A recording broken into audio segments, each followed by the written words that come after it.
এই অর্ডারটা এসেছিল চুঁচুড়া থেকে।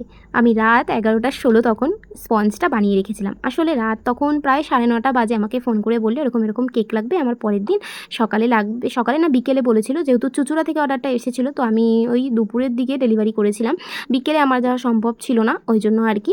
তারপরে যাই হোক রাতে আমি স্পঞ্জটা বানিয়ে রেখে সকালে রেডি করেছিলাম কেকটা। সম্পূর্ণ ভিডিও তোমাদের সাথে শেয়ার করতে পারিনি, কারণ আমার সকালে পড়ানো ছিল, ওই জন্য ব্যস্তই ছিলাম। তাড়াতাড়ি করে কেকটা রেডি করে পরিয়ে তারপরে আবার গেছিলাম চুঁচুড়াতে কেকটা ডেলিভারি করতে। যে নিয়েছিল সে আমার নতুন কাস্টমার ছিল, তার কেকটা ভীষণ পছন্দ হয়েছিল। আমারই বানানো কেকের ছবি দেখে পছন্দ করে বলেছিল এমনটা বানিয়ে দিও, তো আমি তেমনটাই বানিয়ে দিয়েছি। এটার ইনসাইড ফ্লেভার ছিল ভ্যানিলা, আর তার ডিমান্ড ছিল ভ্যানিলা হবে, তবে এটার কালারটা হবে রেড কালার। আসলে তার বোন নাকি রেড ভেলভেট কেক খেতে চেয়েছে, ওই জন্য সে রেড ভেলভেট কেক নেয়নি, ভ্যানিলাই নিয়েছে, তবে ভেতরের স্পঞ্জটা নিয়েছিল রেড কালার, ওই জন্যই রেড কালার আমি কেকটা বানিয়েছিলাম।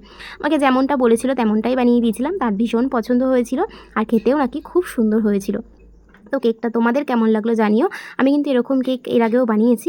এই কেকটা কিন্তু দেখতে বেশ সুন্দর লাগছিলো, কালার কম্বিনেশনটাও ভীষণই সুন্দর আর কি, ওই জন্য কালারটার জন্যই আমার ভীষণ ভালো লাগছিলো। পিঙ্ক আর যেহেতু ব্লুর মধ্যে কালার কম্বিনেশনটা কিন্তু বেশ ভালো লাগে।